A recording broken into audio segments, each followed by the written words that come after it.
Nos dimos entonces cuenta que para lograr un flujo magnético giratorio se requiere una fuente de tensión trifásica y un devanado estatórico. Y que para la máquina básica, que es la máquina de 2 polos, se requieren entonces 6 bobinas. Es decir, tenemos entonces que el número de polos, que es 2 polos, multiplicado por el número de fases, que es 3 fases, nos está dando 2 por 3, 6, el número de bobinas que necesitamos en el estator. También nos dimos cuenta de que logramos que este polo norte diese una vuelta completa, girase, saltase de bobina en bobina, dando pasos de 60 grados geométricos en un ciclo, ¿sí? Que desde el instante T1 hasta el instante T7 logramos que ese polo norte diera una vuelta completa. Entonces, escribimos que en un periodo T de la señal trifásica, el flujo magnético giró una vez. Con esta conclusión, entonces podemos definir si Fs es la velocidad del flujo magnético giratorio expresada en giros por segundos, y si F es la frecuencia de la red expresada en ciclos por segundo, entonces podemos decir de que la frecuencia de giro del flujo magnético giratorio es igual a la frecuencia de la red, ¿sí? ¿Por qué? Porque dimos una vuelta del flujo, lo hicimos en un periodo. Ahora, si definimos la velocidad ns, la velocidad sincrónica, velocidad del flujo magnético giratorio, pero ya no en giros por segundo, sino en giros por minuto, o sea, revoluciones por minuto. Entonces, ya podemos decir entonces, aquí, para no perder la igualdad, que si colocamos ns y dividimos por 60 segundos que tiene un minuto, entonces no perdemos la igualdad y tenemos una segunda ecuación. De esta segunda ecuación, pues entonces tranquilamente podemos despejar ns, que nos da que ns, que la velocidad sincrónica es igual a 60 por la frecuencia eléctrica. Ahora, nosotros aquí hicimos esta deducción es para 2 polos, es decir, para un par de polos. Entonces debemos introducir ya una expresión para cualquier cantidad de polos, no solamente para lograr 2 polos, sino para cualquier cantidad de polos, para 2, para 4, para 6, para 8, para 10 y para más polos. Entonces, si definimos P, la P como el número de pares de polos, y P, el número de pares de polos, es igual entonces a ¿qué? A 2P, que sería el número de polos dividido 2. Entonces, se logró esta relación se logró, pero para un solo par de polos. Es decir, aquí tenemos, debajo de esta F eléctrica, aquí tenemos un 1. Ese 1 es ¿cuál? Un par de polos, que es la deducción que hicimos aquí. Recuerden que esta máquina es de dos polos. Con 6 bobinas y 3 fases logramos 2 polos. ¿Qué son 2 polos? 2 polos, esto es un par de polos. Un par de polos. Entonces, en esta máquina, ¿cuánto vale P? Pues P es igual a 1. Un par de polos.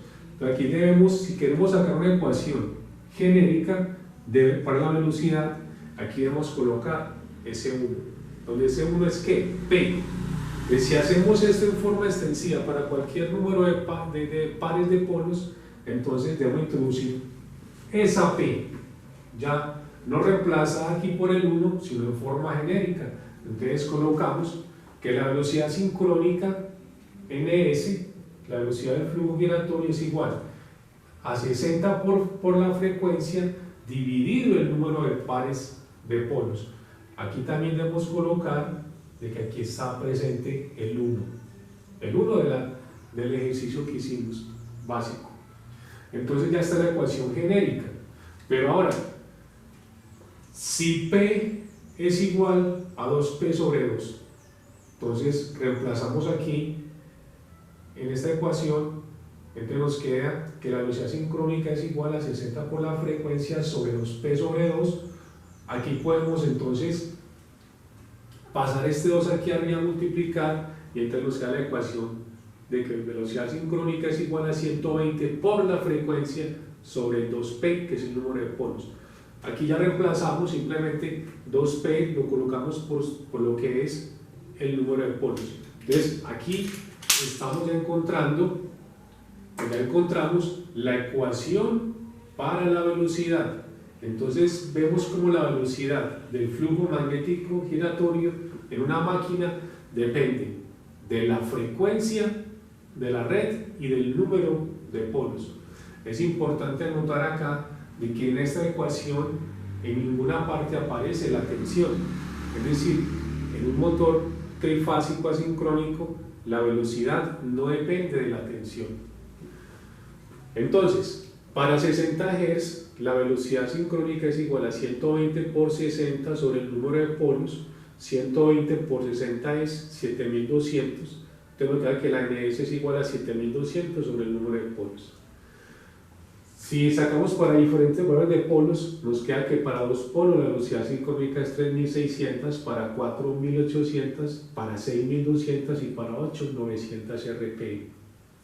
Ahora, al colocar un rotor en jaula de ardilla dentro de este flujo giratorio en la máquina, entonces por ley de inducción pues tenemos unas corrientes inducidas en las barras del rotor. Esas barras, entonces, como al portar corriente, tenemos un flujo magnético allí también. Allí aparece entonces un torque desarrollado que es igual a la densidad de flujo magnético estatórico, que aquí la representé con un vector, acá, con este vector B, y multiplicado vectorialmente por la densidad del flujo del rotor. Entonces ese torque está dado en newton metro, es decir, tenemos que esta jaula de ardilla empieza a rotar a una velocidad que vamos a llamar NR, velocidad rotórica, que es la velocidad que siempre está expresada en la placa del motor. Entonces, si NR es la velocidad del rotor, vamos a encontrar de que la velocidad rotórica siempre va a ser menor a la velocidad de sincronismo, a la velocidad del flujo magnético giratorio. Definimos entonces, si S mayúscula es la velocidad de deslizamiento y esa velocidad de deslizamiento es igual a la diferencia entre la velocidad de sincronismo y la velocidad rotórica, expresada obviamente en revoluciones por minuto. También vamos a definir con S minúscula el deslizamiento, y aquí lo tenemos en por unidad. Es igual a ¿qué? A la NS menos NR sobre NS. Y también podemos definir el porcentaje de deslizamiento, que es la misma relación, solo que ya multiplicada por 100. Es decir, si tenemos que NR, la velocidad del rotor es igual a 0, ¿eso cuándo se da? En el momento del arranque. Cuando el rotor está quieto, está detenido, no hay movimiento, esta NR vale 0. Entonces, si NR es igual a 0, tenemos que el deslizamiento es igual a NS menos NR, que es 0. Ya nos queda que el deslizamiento es igual a NS sobre NS, esto es 1. Ahora, cuando la velocidad del rotor igual a la velocidad del flujo giratorio, que eso solo se da cuando hay una carga arrastrante, cuando aquí en el rotor tenemos una carga que impulsa que en lugar de oponerle torque resistente al motor, al contrario lo impulsa.